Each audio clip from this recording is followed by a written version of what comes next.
ఓం నమో భగవతే వాసుదేవాయ. బృహదస్సుడు అనే మహర్షి ధర్మరాజు గారి దగ్గరికి వచ్చి నలోపాఖ్యానాన్ని వివరించాడు అని తెలుసుకున్నాం. అయితే ఈ నలోపాఖ్యాన్ని విన్నందువల్ల మనందరికీ కూడా కలిదోషం విడిచిపెట్టేస్తుందని, అఖిల పుణ్యాలు చేసిన ఫలితం వెంటనే వాళ్ళ ఖాతాలో వేసేస్తారని, అన్ని పుణ్యాలు చేసిన ఫలితం ఒక్క నలదమయంతుల ఉపాఖ్యానం వినడం వలన, చదవడం వలన వస్తుందని, అనేక మంది కొడుకులని, అనేక మంది మనవల్ని పొందుతామని, ఆరోగ్యాన్ని, ధనాన్ని పొందుతామని, విషం కనుక శరీరంలోకి ఎక్కవలసిన గండం ఏమైనా ఉంటే అది తొలగిపోతుందని, ఎటువంటి దుర్వ్యసనాలులోకి లోబడిపోయిన వాళ్ళు ఉన్నట్టయితే ఈ ఆఖ్యానం విన్నట్లయితే వాటికి దూరం అవుతారని, వాళ్ళు ధర్మం పట్ల అనురక్తిని పొంది ఉంటారని తెలుసుకున్నాం. అయితే ఇది విన్నందువల్ల ధర్మరాజు గారికి ఏమైనా ప్రయోజనం ఉందా అంటే, నలోపాఖ్యానం వినని తర్వాత దీన్ని విన్న కారణం చేతనే ధర్మరాజు గారికి 2 ప్రయోజనాలు సమకూడాయి. ఒకటి, నలుడు ఏ జూదంలో ఓడిపోయాడో, ఏ కలిపురుష ప్రవేశం చేత ఆయన ధర్మాన్ని మరిచిపోయి వైక్లభ్యాన్ని పొందవలసి వచ్చిందో, అటువంటి కలిదోష నివారణకు సంబంధించిన నలోపాఖ్యాన్ని వినడం చేత ధర్మరాజు గారికి ఎక్కడైనా ఏమైనా పాపాలు ఉంటే ఆ ఉన్న సమస్త పాపాలు నశించిపోయాయి. ఇక రెండవది, ఏ అక్షహృదయాన్ని ఉపదేశం పొందిన తర్వాత నలమహారాజు గారు మళ్ళీ తన సామ్రాజ్యాన్ని గెలుచుకోగలిగాడో, ఏ అక్షహృదయాన్ని ఉపదేశం పొందిన తర్వాత అవతల వారి పన్నాగం సాగదో, అటువంటి అక్షహృదయాన్ని బృహదస్సుడు అనబడే మహర్షి రాజుగారికి ఉపదేశం చేశాడు. ఇప్పుడు అక్షహృదయాన్ని ధర్మరాజు గారు ఉపదేశం పొందిన కారణం చేత 12 సంవత్సరముల అరణ్యవాసాన్ని, 1 సంవత్సరం అజ్ఞాతవాసాన్ని పూర్తి చేసుకుని బయటకు వచ్చిన తర్వాత మళ్ళీ వాళ్ళకి రాజ్యం ఇచ్చినట్టుగా ఇచ్చి జూదానికి పిలిచి మళ్ళీ ఓడించడం ఇక శకునికి సాధ్యం కాదు. ఎందుచేతనంటే, ఒకసారి అక్షహృదయాన్ని చేతిలోకి వచ్చిన తర్వాత అది చేతిలో ఉన్నవాడికి మాయాద్యూతం ఆడడం కుదరదు. ఎందుకంటే ధర్మరాజు గారి చేతిలో అక్షహృదయం ఉంది కాబట్టి ఆయన చేతిలో అది ఉండగా శకుని మాయాద్యూతం ఆడడానికి అస్సలు సహకరించదు. కాబట్టి వీళ్ళు అరణ్యవాస, అజ్ఞాతవాసాలు పూర్తి చేసుకున్న తర్వాత తిరిగి మాయాద్యూతానికి ఆహ్వానింపబడి మోసపుచ్చడానికి కావలసిన అవసరానికి సంబంధించిన ద్వారాలని బృహదస్సుడు తత్మార్గం ద్వారా మూసివేశాడు. కాబట్టి ఇప్పుడు పాండవులకు యథోచితమైన రక్షణ కలిగింది. అయితే భీముడు అస్తమాటు ధర్మరాజు గారితో ఏమంటూ ఉంటాడండి, మనం అరణ్యంలో ఉండిపోయాం, మనం కష్టాలు పడుతున్నాం, మనం యుద్ధానికి వెడితే బాగుంటుంది అని చెప్పుకొస్తూ ఉంటాడు. ధర్మరాజు గారి హృదయంలో కూడా అటువంటి భావన ఏదైనా నిగూఢంగా ఉండిపోతే దానిని తొలగించడానికి బృహదస్సుడు చెప్పిన నలోపాఖ్యానం ఎంతో ఉపకారైంది. పాండవులు మళ్ళీ మానసికంగా ఉత్సాహాన్ని పొందారు. సాధారణంగా మనకి ఏదైనా కష్టం వచ్చినట్లయితే ఎంత కష్టం వచ్చిందో అని కుంగిపోతూ ఉంటాం. మన పక్కవాడు మనకన్నా ఎక్కువ కష్టంలో ఉన్నట్లయితే ఆయన అంత కష్టాన్నే తట్టుకున్నాడు, ఆయన కష్టం ముందు మన కష్టం ఏపాటిది అనిపిస్తుంది కదండి, సహజం మానవులకి. కాబట్టి ఎప్పుడైతే నలుడు పడిన కష్టాలు విన్నాడో ధర్మరాజు గారిలో ఒక పూనిక కలిగింది. ఏదో మృగాలలాగా అరణ్యాలలో తిరుగుతూ మా అంత కష్టాలు పడిన వాళ్ళు ఉన్నారా అని బృహదస్సుని అడిగాను. నేను నా తమ్ముళ్ళతో ఉన్నాను, భార్యతో ఉన్నాను, పురోహితుడైన దౌమ్యుడితో ఉన్నాను, కొన్ని వేల మంది బ్రాహ్మణులతో ఉన్నాను. కానీ నలుడు విషయం ఆలోచిస్తే పక్కన భార్య లేదు, పక్కన ఎవరూ లేరు, ఆయన ఒక్కడే. అది కూడా భార్య కట్టుకున్న చీరలో ఒక ముక్కను తాను చించుకుని తాను కట్టుకుని కష్టాలు పడ్డాడు. నలుడు పడిన కష్టాలలో నేను పడిన కష్టాలు ఏపాటి అన్న భావన రాగానే ధర్మరాజు గారిలో ఒక ఉత్సాహం వచ్చింది. అటువంటి ఉత్సాహమే మనిషిని మళ్ళీ సక్రమమైన మార్గంలో నడిపిస్తూ ఉంటుంది. ఉత్సాహానికి వ్యతిరేక శక్తి ఏంటో తెలుసా అండి? శోకం. ఎప్పుడు శోకం ఆవేశించిందో అప్పుడు ఆలోచన పొటమరించదు. శోకం రెండింటినీ పాడు చేసేస్తూ ఉంటుంది. ఒకటి ధైర్యాన్ని పాడు చేస్తూ ఉంటుంది, రెండవది ఆలోచనని పాడు చేస్తూ ఉంటుంది. ధైర్యము, ఆలోచన రెండూ పోగానే మనిషి కుంగిపోవడానికి అవకాశం కలుగుతూ ఉంటుంది. అందుకనే శోకానికి విరుగుడు ఎక్కడ ఉంది అంటే, మనం పురాణాలని, కావ్యాలని పరిశీలన చేస్తే ఎంతమంది మహాత్ములు ఎన్ని కష్టాలు పడి జీవితాలలో తట్టుకుని పైకి వచ్చారో తెలుసుకున్నప్పుడు మనం పడుతున్న కష్టాలు ఏపాటి కష్టాలు అని మనం ఉత్సాహంతో, సంతోషంతో ఊంచుకుని ప్రయత్నం చేయడానికి, ఆలోచించడానికి సావకాశం ఏర్పడుతుంది. ఈ సావకాశమే మన విజయానికి కారణమవుతుంది. అందుకే మహాభారతాన్ని చదివితే అనేకమైన ధర్మాలు తెలియడంతో పాటు మనం కూడా ధర్మం నందు ఉంచుకొని సంతోషంతో జీవనం చేయగలిగిన శక్తి ఇనుమడిస్తుంది. కాబట్టి ప్రతి ఒక్కళ్ళం కూడా వచ్చిన ప్రతి చిన్న కష్టాలకి కూడా అసలు కారణం అంటూ ఉండదు. ఆ కష్టాలు వింటూ ఉంటే చాలా నవ్వొస్తూ ఉంటుంది. ఇదేంటి ఇది కూడా ఒక కష్టమేనా అనిపిస్తుంది. కాబట్టి ముఖ్యంగా ఇప్పుడు చదువుకునే పిల్లలు, కొత్తగా పెళ్ళైన దంపతులు వీళ్ళలోనే ఇటువంటి ఆలోచనలు ఎక్కువగా వస్తున్నాయి. ఏమీ లేదు, చిన్న కారణం చేత భర్త విసుక్కున్నా, భార్య అలిగినా, లేకపోతే భార్య పుట్టింటికి వెడతానన్నా, ఇటువంటి చిన్న చిన్న విషయాలకే దెబ్బలాడేసుకోవడం, ఆ దెబ్బలాటలు పెద్ద పెద్దవైపోవడం, ఒకళ్ళ ఈగోలు ఒకళ్ళకి అడ్డొచ్చేస్తూ ఉంటాయి. కాబట్టి ఎందుకంటే ఇప్పుడు సంపాదనలు ఆడవాళ్ళకి మగవాళ్ళకి సమానంగా వస్తున్నాయి. దాంతోటి నేనెందులో తక్కువ, వీళ్ళు లేకపోతే నేను బతకలేనా అనేటటువంటి అనవసరపు ఆలోచనలు వచ్చేస్తున్నాయి వీళ్ళకి. మనకంటే దీనస్థితిలో ఉన్నవాళ్ళు ఎంతోమంది ఉన్నారు. మనకంటే ఎక్కువ కష్టాలు పడుతున్న వాళ్ళు ఎంతోమంది ఉన్నారు. భగవంతుడు మనకి అన్ని అవయవాలన్నీ ఇచ్చాడండి. చక్కగా కళ్ళు, చెవులు, ముక్కు, నోరు అన్నీ మాట్లాడడానికి, చూడడానికి, వినడానికి, చక్కటి శ్వాస పీల్చడానికి కాళ్ళు, చేతులు అన్నీ ఇచ్చాడు. అవయవాలు సరిగ్గా లేని వాళ్ళు, ఏ అవయవాలు ఉన్నా పని చేయని వాళ్ళు చాలామంది ఉన్నారు. వాళ్ళకంటే మనం ఎన్ని రకాల నయం అన్నది ఒక్కసారి ఆలోచించండి. ఎందుకంటే మనం ఆలోచించే విషయాన్ని బట్టే మనకి విజయం అనేది వస్తూ ఉంటుంది. కాబట్టి ధర్మరాజు గారు నలుడు పడ్డ కష్టాల కంటే నా కష్టాలు ఎక్కువ కాదు అనేటటువంటి అభిప్రాయానికి వచ్చి కొత్త ఉత్సాహాన్ని పూంచుకున్నాడు. ధర్మరాజు గారికి ఈశ్వరుని యందు భక్తి, తాను అంత కష్టంలో లేను అనే భావన ఆయన ఉత్సాహంతో కార్యాన్ని చక్కబెట్టడానికి కావలసిన అనుగ్రహాన్ని ఇచ్చాయి. పక్షం వైపు నుండి ఆలోచించినప్పుడు మరొక్కసారి మాయాజూతంలో ఆయన ఓడిపోకుండా ఏ ధర్మాన్ని ఆయన నమ్ముకున్నాడో ఆ ధర్మమే బృహదస్సుడు అనే మహర్షి రూపంలో అనుగ్రహించింది. ఒక్కసారి ధర్మాన్ని పట్టుకుని ఉన్నవాడికి ఎప్పుడు ఏది అవసరమో పరమేశ్వరుడే ముందుగా ఆలోచించి దానిని సమకూరుస్తూ ఉంటాడు. మనం అరణ్య పర్వాన్ని ఆ కోణంగా కూడా పరిశీలన చేస్తూ చెప్పుకుంటే ఇంకా బాగుంటుంది. అయితే ఇప్పుడు ధర్మరాజు గారు ఈ బృహదస్సుడు చెప్పినటువంటి నలోపాఖ్యాన్ని విని ఈ రకంగా ఆలోచించి ఉంటే ఇక్కడికి నారద మహర్షి వచ్చారు. ఆయన ధర్మరాజు గారిని ఒక ప్రశ్న వేశారు. ధర్మరాజా, నీ ధర్మనిష్టకి, నీ ఉదారమైన చరిత్రకు, నీ నడవడికి నేను ఎంతో సంతోషించాను. మహాత్ముల వ్యక్తుల నడవడి చూసి సంతోషిస్తారు కదండి. నడవడి అంటే ప్రవర్తన. ఏ ధర్మాన్ని అనుష్ఠించాలో ఆ ధర్మాన్ని అనుష్ఠించిన వాడిని చూసి సంతోషిస్తూ ఉంటారు దేవతలు. ధర్మం తెలిసి అనుష్ఠించకపోతే నడవడి బాగుండదు. ఏమీ తెలియకుండా నడవడిలో ఉన్నా సమగ్రంగా ఉండదు. కాబట్టి ధర్మాన్ని తెలుసుకుని ఉండాలి. ఆ ధర్మాన్ని పూనికతో అనుష్ఠించగలిగి ఉండాలి. ఈ రెండు ఎక్కడ ఉన్నాయో అక్కడ తన ప్రయత్నం అవసరం లేకుండా పెద్దల ఆశీర్వచనం ఉంటుంది, భగవంతుని అనుగ్రహం ఉంటుంది. అందుకే నారద మహర్షి అలా అన్నాడు. ఆయన అన్నాడు, ఇంకా నీ ఉదాత్త చరిత్రని నేను చాలా తృప్తి పొందాను. అంటే ఆయన మంచి చరిత్రకి, ఉదాత్త చరిత్ర అంటే ఏంటో తెలుసండి, గొప్ప చరిత్ర. అటువంటి నీ ఉదాత్త చరిత్రకు నేను చాలా తృప్తి పొందాను అన్నాడు. ఇది చాలా గంభీరమైన మాట. ధర్మాన్ని పట్టుకుని ఉండగా మనకి కష్టాలు వస్తే పక్కన ఉన్నవాళ్ళు, మీరు కాసేపు ఆ ధర్మాన్ని వదిలేయండి, అప్పుడు మీకున్న ఈ దరిద్రం అంతా వదిలిపోతుంది అంటూ ఉంటారు. అప్పుడు కూడా నేను నమ్ముకున్న ధర్మాన్ని నన్ను గట్టెక్కిస్తుంది తప్పితే, ధర్మాన్ని వదిలిపెడితే నేను పొందే సుఖం శాశ్వతం కాదు, అది తాత్కాలికం, నేను గోతిలో పడిపోతాను. కాబట్టి నాకు అధర్మం వద్దు, నీ ధర్మం నందు ఊంచుకుని నిలబడతాను అనగలిగేటువంటి వాళ్ళు ప్రతికూల పరిస్థితులు యందు ధర్మం నందు అనురక్తి ఉన్నవాడిని ధర్మమతి అని పిలుస్తూ ఉంటారు.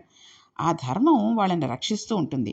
యథార్థంగా చెప్పాలి అంటే అనుకూల పరిస్థితులు యందు ధర్మాన్ని పట్టుకోవడం పెద్ద విశేషం కాదు. ధర్మాన్ని పట్టుకోవడం వలన కష్టం వచ్చినా ఆ ధర్మాన్ని నన్ను కాపాడి తీరుతుందని పట్టుకోవడంలో ఎక్కడా విచలితుడు కాకుండా నిలబడగలిగి ఉండడం గొప్ప. అలా నిలబడగలిగిన వాడు ఎవడు ఉన్నాడో వాడు ధర్మమతి. నారద మహర్షి ధర్మరాజుతో, నీ గుణగణములకు నేను చాలా తృప్తి పొందాను. నీ ధార్మికమైన నడవడిని చూసి నేను చాలా ఆనందించాను. నీకు ఏది ఇష్టమో, నీవు ఏది అడగాలనుకుంటున్నావో అది అడుగు, నేను అనుమతిస్తాను అన్నాడు. ఇప్పుడు ధర్మరాజు 2 చేతులు ఎత్తి అంజలి ఘటించిన వాడై పరమ భక్తితో అడుగుతున్నాడు. ఒక చిన్న పద్యాన్ని నన్నయ్య గారు ఇస్తే మనం ఆ పద్యాన్ని బాగా పరిశీలన చేస్తే మనకు ధర్మరాజు గారు ఎంతటి వినయ విధేయలతతో నిలబడ్డాడో, నారదుని ముందు ఎంత భక్తితో నిలబడ్డాడో తెలుస్తుంది. అసలు ఆ పద్యం చదువుతున్నప్పుడు మనకి ఒక ప్రత్యక్ష ప్రసారం జరుగుతూ ఉంటుందండి. మనకి మనసులో ధర్మరాజు గారు నిలబడి వినయంతో కూడుకున్న తీరు కనబడుతూ ఉంటుంది.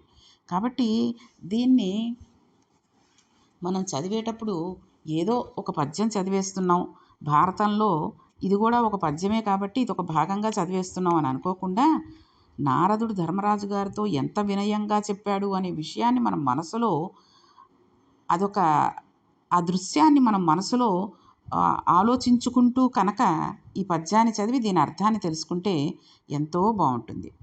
ధర్మరాజు గారు నారదుడితో అన్నాడు, ధరణిన్ ప్రదక్షిణంబుంగ ముదంబున కృమ్మరి తీర్థసేవ నా పరులగుచున్న ధన్యులు శుభస్థితి నెట్టి ఫలంబు నందగాంతురు బహుతీర్థ కీర్తనముతో నెరింగింపుము దీని నావుడన్ నరవరుడైన పార్థునకు నారదుడిట్లని చెప్పే ప్రీతితోన్.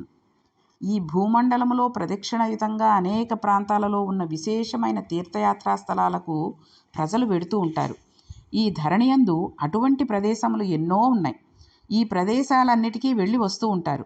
దాని వలన ఎటువంటి శుభస్థితి కలుగుతుంది? తీర్థయాత్రకు వెడితే వచ్చే ఫలం ఏమిటి? తీర్థయాత్రకు వెళ్ళడం ఫలవంతమని నాకు తెలుసు, కానీ అది ఎందుచేత ఫలవంతమైంది? దయచేసి చెప్పవలసింది అని అడిగాడు. కాబట్టి చూసారా, నారదుడు నీకేం కావాలంటే అది ఇస్తాను అడుగు అని అంటే, నాకు మళ్ళీ నా రాజ్యం కావాలను, లేకపోతే దుర్యోధనాదులు అందరూ కూడా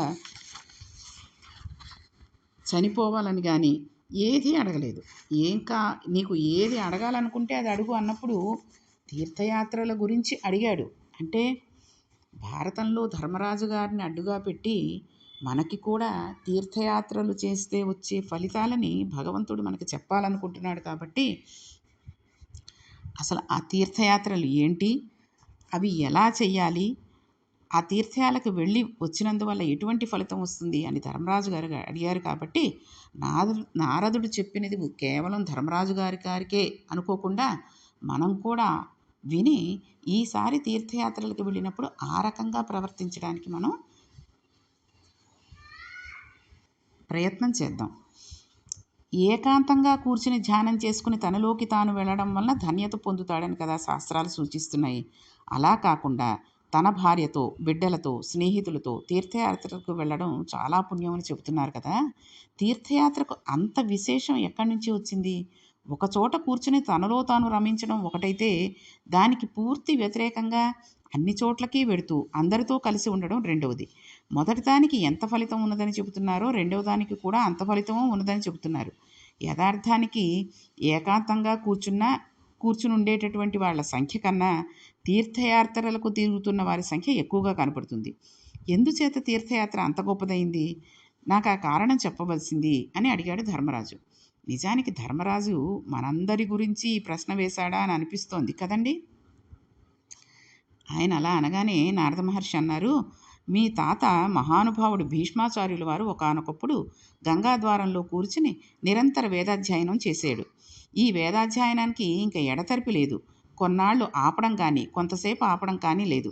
అలా మీ తాతగారు ఒకప్పుడు గంగాద్వారం దగ్గర నిరంతరం వేదాధ్యయనం చేస్తూనే ఉన్నాడు. అలా వేదాధ్యయనం చేస్తూ తండ్రికి ప్రీతి కలిగించే సత్క్రియలు ఏమి ఉంటాయో వాటిని ఎంచుకుని ఆ సత్క్రియలను అదే పనిగా చేస్తూ వెళ్ళాడు. తండ్రికి ప్రీతి కలిగించే సత్కర్మలను ఎన్నిటినో భీష్ముడు గంగాతీరంలో కూర్చుని హరిద్వారంలో చేస్తూ ఉంటే అక్కడికి పులస్త్య మహర్షి వచ్చారు. ఆయన మహానుభావుడు, బ్రహ్మమానస పుత్రులలో ఒకడు. అటువంటి పులస్త్య బ్రహ్మ బయలుదేరి వస్తే భీష్మాచార్యుల వారు ఆయనను పూజించాడు.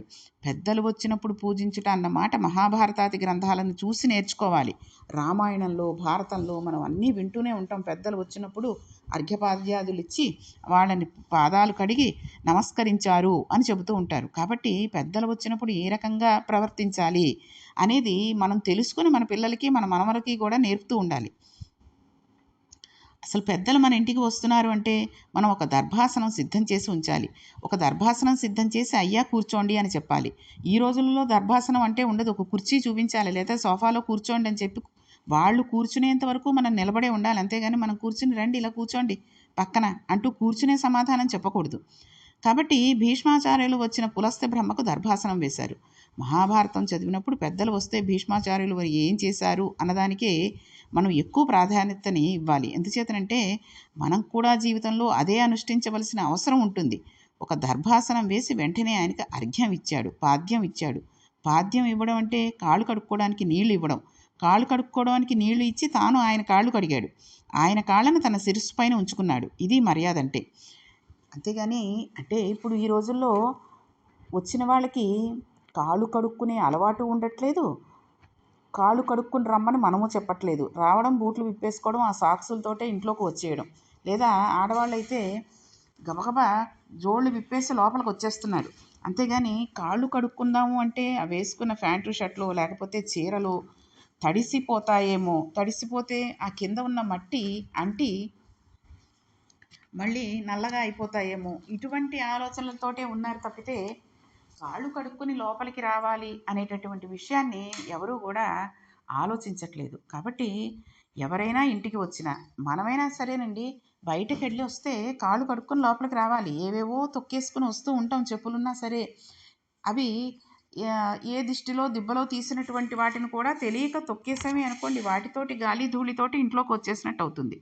కాబట్టి వచ్చిన వాళ్ళకి కాళ్ళు కడుక్కోవడానికి నీళ్ళు ఇవ్వడం, ఒక పండితుడో వేదం తెలిసిన బ్రాహ్మణుడో లేదంటే మనం ఆ రోజు భోజనానికి పిలిచి చూడండి, కార్తీక మాసంలోనూ కొన్ని తిథుల్లోనూ బ్రాహ్మణులకి భోజనం పెట్టడానికి పిలుస్తాం. అటువంటి వాళ్ళకి మనమే కాళ్ళు కడిగి వాళ్ళకి కాళ్ళు కడిగినటువంటి నీళ్ళని మన శిరస్సు పైన జల్లుకోవాలి. ఇది మర్యాద అంటే ఇది. కాబట్టి ఈయన పాదాల మీద తన శిరస్సు పెట్టలేదు. ఎందుకని? ఆయన పాదాల వద్ద తన శిరస్సును ఉంచాడు, పాదాల మీద పెట్టలేదు. భీష్ముడు ఏం చేస్తున్నాడో పులస్త్య బ్రహ్మ గ్రహించి ఆయన యందు కలిగిన ప్రీతి చేత తన 2 పాదాలను ఎత్తి భీష్మాచార్యుల వారి తల మీద ఉంచాడు. ఇది మహోత్కృష్టమైన ఆశీర్వచనం. ఒక గురువు ఒక శిష్యుడికి ఇచ్చే ఆశీర్వచనంలో మహోత్కృష్టమైన ఆశీర్వచనం ఏది అంటే, గురువుగారు తన 2 పాదాలను ఎత్తి శిష్యుని తల మీద ఉంచడం. మహాభారతం పంచమ వేదం అండి. 4 వేదముల తర్వాత 5వ వేదం అంత ప్రఖ్యాతి వహించింది ఇది. అనుష్ఠానం గురించి అందులో చెప్పబడని అంశం అంటూ లేదు. అందుకే అనుష్ఠాన సంబంధమైన విషయం కాబట్టి అంత ప్రత్యేకంగా మాట్లాడుతున్నాడు నారదుడు. మామూలుగా అన్ని వివరాలు ఇంత కూలంకుషంగా చెప్పవలసిన అవసరం లేదు. కానీ ఎందుకు ఇంత వివరంగా చెప్తున్నాడు అంటే, మనందరం కూడా ఇవన్నీ అనుష్ఠానం చేసుకుని పుణ్యాన్ని సంపాదించగలుగుతాము అని మాత్రమే చెప్తున్నాడు. కాబట్టి వచ్చిన పులస్త్య శర్మ తన 2 పాదాలని భీష్ముని తల మీద ఉంచాడు. తర్వాత భీష్ముడు లేస్తున్నప్పుడు ఆయన తన కుడి మోకాలు ఒక్కటి భూమి మీద ఉంచి ఎడమ మోకాలు పైకెత్తి వంగి నమస్కరించాడు. ఇది పరమ వినయంతో చేసే నమస్కారం. కుడి మోకాలు భూమిపై ఉంచి మోకరిల్లి భీష్ముడు ఆయనతో మాట్లాడడం ప్రారంభిస్తూ, మీ సేవకుడు మీ దగ్గర ఉన్నాడు అన్నాడు. లోకంలో ఎవరైనా చెబితే అది సలహా అవుతుంది, కానీ అదే గురువుగారు చెబితే అది ఆజ్ఞ అవుతుంది. గురువుగారు నేను ఆజ్ఞాపిస్తున్నాను అని అనక్కర్లేదు. గురువుగారు ఏదైనా పిలిచి చెప్పారు అంటే ఖచ్చితంగా అది అభ్యున్నతికి కారకమైతేనే చెప్తారు తప్పితే అలవిమాలిన మాటలు, అక్కర్లేని విషయాలు ఆయన చెప్పరు. ఆయన చెప్పే మాటలు తన శిష్యుల అభ్యున్నతికి కారకం అవుతాయి. అది వాళ్ళని ఉద్ధరిస్తుంది, అది వాళ్ళకు చాలా ఉపకారం చేస్తుంది అని గురువుగారు అనుకుంటే, అలా అనుకుంటేనే ఆయన వాటిని శిష్యులకు చెప్పాలి. ఇప్పుడు భీష్ముడు మీ సేవకుడు సిద్ధంగా ఉన్నాడు, మీ సేవకుడు సిద్ధంగా ఉన్నాడు కాబట్టి మీరు ఆజ్ఞాపించండి అని అన్నాడు. నేను చేస్తాను అన్నట్టుగా అన్నాడు. అంటే ఇంత పులస్త్య శర్మ అన్నాడు, భీష్మ, నీ ప్రవర్తనకు నేను చాలా ప్రీతి చెందాను, నీవేం అడగాలని అనుకుంటున్నావో అడుగు అన్నాడు. ఈ విషయాన్ని ఎవరికి చెప్తున్నారండి? నారదుడు ధర్మరాజు గారికి చెప్తున్నాడు. కాబట్టి భీష్ముడు ఇప్పుడు గురువుగారిని ఏమని అడిగాడు, ఏమిటి అన్న విషయాన్ని మనం రేపటి పారాయణంలో తెలుసుకుంటూ, ఈరోజు తెలుసుకున్నటువంటి మర్యాదలు ఎలా చేయాలి, మన ఇంటికి ఒక మహాత్ముడు వస్తే ఏ రకంగా చేయాలి అన్నదాన్ని మళ్ళీ మనం గుర్తు చేసుకుంటూ, ఇక ముందు మన ఇంటికి ఎవరైనా వేదశాస్త్ర పండితులు కానీ బ్రాహ్మణులు కానీ వస్తే ఏ రకంగా మర్యాద చేయాలి అనేది తెలుసుకున్నాం. కాబట్టి ఆ రకంగా చేయడానికి ప్రయత్నిద్దాం. ఓం నమో భగవతే వాసుదేవాయ.